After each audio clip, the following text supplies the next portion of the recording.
Hello, girls, guys, or otherwise. This is Rich with your Table Talk Thursday.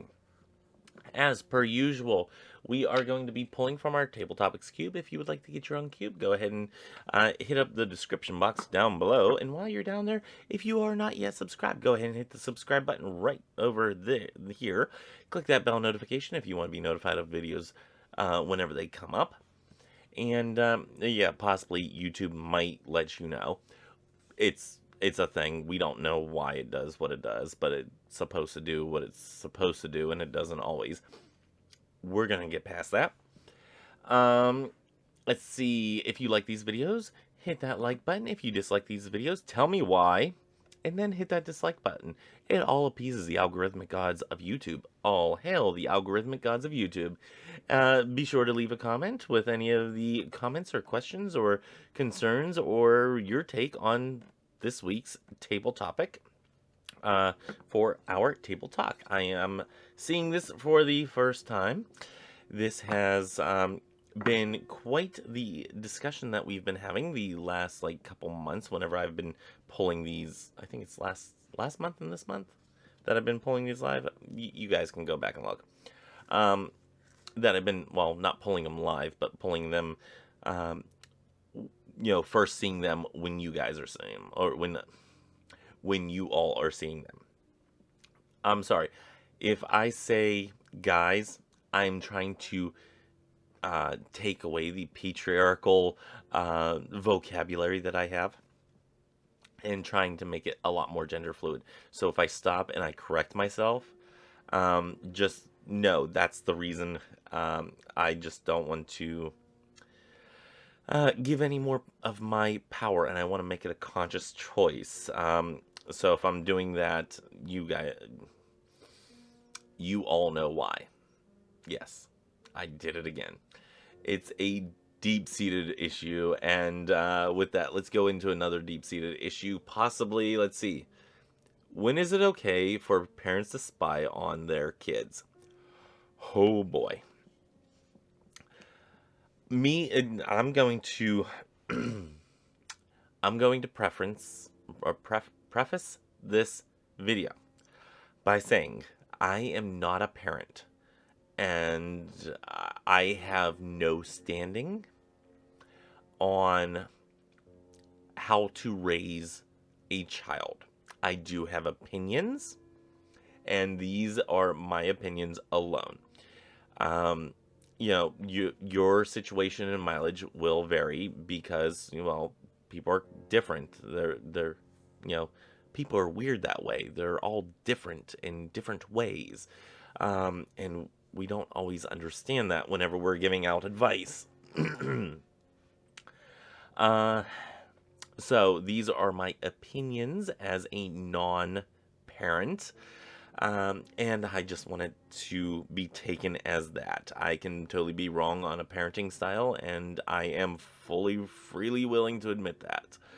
I'm also willing to disagree, because I always think I'm right anyway. Yeah. But let's go ahead and get into this. When is it okay for parents to spy on their kids? I understand why parents spy on their kids. I really do. Because for the most part, most of the time, and I'm just going to do a blanket statement for most of the time, it is out of a concern for the child. That's not always it.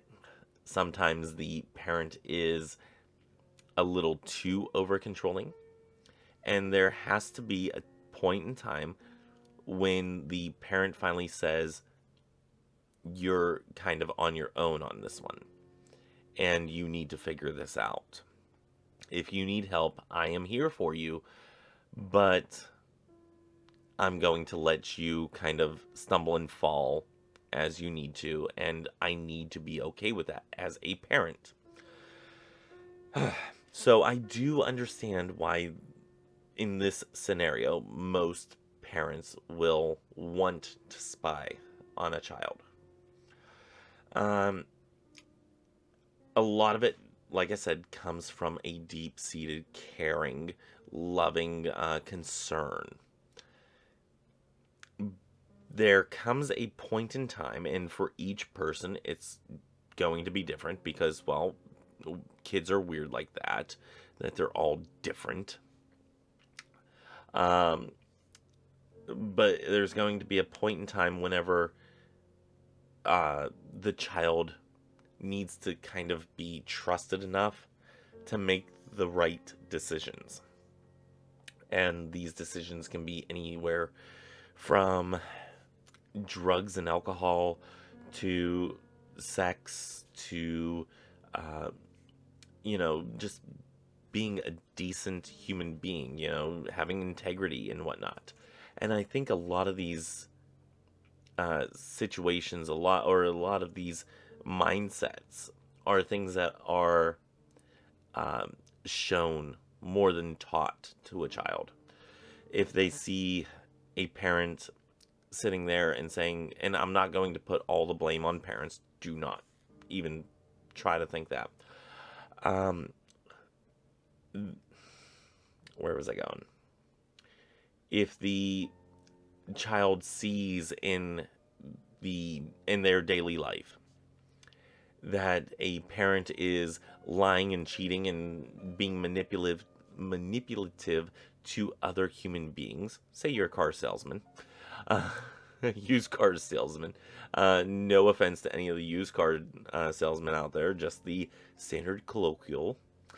Or they see you as a lawyer. Um, just having fun with that. But in all seriousness, if they see the parents getting away with that type of behavior from early life on to when they would be considered adults, then they will have this mindset of, I can get away with this and I can't get away with that. But I can push my boundaries here, and I know where those boundaries are because I grew up with it and I saw my parents do it. That type of thing. For those kids, they are going to they're going to end up having issues further on down the line. They may not get caught initially, and if you are a loving parent, I would suggest changing your actions if this fits your scenario. And I think a lot of the issues that we have with the younger generation is a way of nurture. However, there is also a large portion of education that is lacking. If you followed me on the pagan perspective, you know how much I am a proponent of teaching individuals or just giving them education or encouraging people to learn things on their own. Situations like this where you're coming to a YouTube video to, watch on, like yesterday, watch on, chakras and pendulums and whatnot, or coming on Terror Talks and, watching those, you are into the self-education. So, for those who don't educate their children, getting back to the point here, for those who don't educate their children, watch your children closely because things are going to happen and they may be pressured into adult situations or making adult choices that they should not be making, that they are not prepared to make. But I also think that if you educate a child in the decisions that they will be faced with and ways to speak or to think critically and logically and follow the evidence to its truest conclusion, I don't think you would have to spy on a child. Yeah. So in those situations, if you are educating a child and you are taking time with the child, making a free and open communication, for instance, let's take sex, for example, teenage pregnancy and whatnot, or teenage sex, should be something that a teenager can freely come to a parent and ask. It is something that we, or at least most, most of all of us will encounter in our lifetimes. There is no reason why in the that it is left up to the public school, for one. That it is completely left up to the public school. Not I'm saying the public school should have a burden of sex ed. However, it should not solely be on the public school system. We need to be able to have these conversations and have that bridge of trust between parent and child to say, hey, do you have any questions about sex? Have you had it? Um, are you thinking about having it? Do you know how to have safe, consensual sex? Not only to the females as well. Don't only teach your females about, ways to protect herself and her purity, which is a thing. I'm not even getting on that soapbox because purity culture is bullshit. Education is where it's at. That is very hot to me. But if you approach your child and you say, hey, you know, like I said, not only the females or those who identify as females, and I want to make that clear as well, but the boys or those who identify as boys, the ones that have a burden of putting somebody in this situation where I don't want to get too patriarchal, but they force a situation on another. Let's put it that way. Very difficult way of wording this, but they have the situation where they may be pressuring somebody else, and they need to know not to do that shit because it's not cool and it's not legal. Yeah, it's not moral, it's not legal and whatnot. And you need to have these conversations with your children, because that's where where the prosecution is going to look. Is yeah. So not only that, it leaves a traumatized other person if they don't know what they're doing or they don't get that consent, that enthusiastic consent. If they don't get the yes, please, let's go, let's do this. If they don't have that, they're committing a crime, for one. They're traumatizing another human being, for two. And they are potentially, depending on reproductive organs and whatnot, potentially putting that person in a situation of making an even harder decision.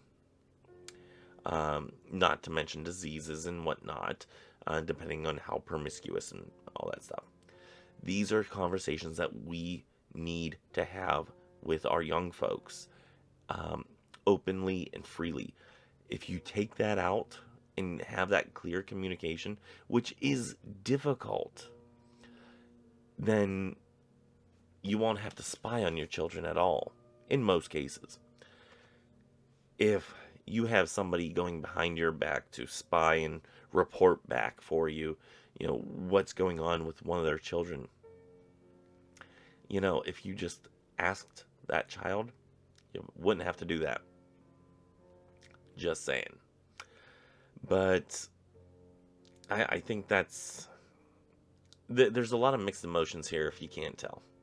Because me as a parent is not a thing. I have fur babies, but we have a pretty open communication. And, I've watched Jelly take a bath. I've seen her clean her hoo-ha. So, yeah, we have a pretty open communication. She's seen me go to the bathroom. Yeah, open communication. You guys remember Coda? Yeah, he's watched me have sex. Open communication. Used to jump on the bed. It was very weird. He was a voyeuristic dog. He liked to watch. Very odd. I love that dog. But yeah, open communication is a huge deal, and having these open lines, I think, is a huge deal. And this is a very difficult conversation for me to have. Because, again, I'm not a parent. I am not put in this situation, and I understand it is difficult in the world today to have time with your family.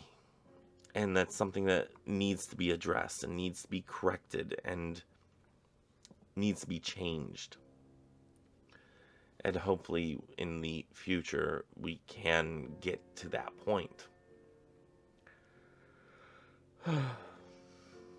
But I don't think we're there yet. So,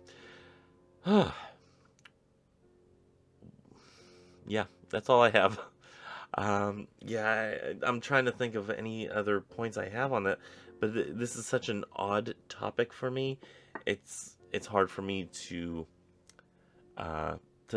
talk intelligently on being a parent, and talking about spying on kids and whatnot. So, and if you're not spying on your kids because it's out of concern or love or anything like that, you're just being creepy. And don't be creepy. That's weird. Stop it. Stop. Okay. Anyway, that's all that I have for Table Talk Thursday. Join me on Saturday for the Outer Temple Witchcraft, the Witchy Book Club series, the Outer Temple Witchcraft Chapter 5. Join me on Sunday whenever we are going through the Bible, and we're going to pick out a couple pieces of spell work. Maybe we're going to do some spell crafting, or at least talking about spellcrafting with certain verses and whatnot. Join me on Tarot Talk Tuesday. We're going to go over the Three of Wands. Keep on wanting to say swords. Three of Wands. And join me on Witchy Wednesday when we're talking all about pendulums, and hopefully I find them before that video. Otherwise, I'm using this guy. But anyway, we're going to talk about pendulums, and we're going to get into that whole discussion. That's all that I have. Join me next Thursday right here again for another Table Talk Thursday. Until next time, may you have love, hugs, and ladybugs. Bye-bye.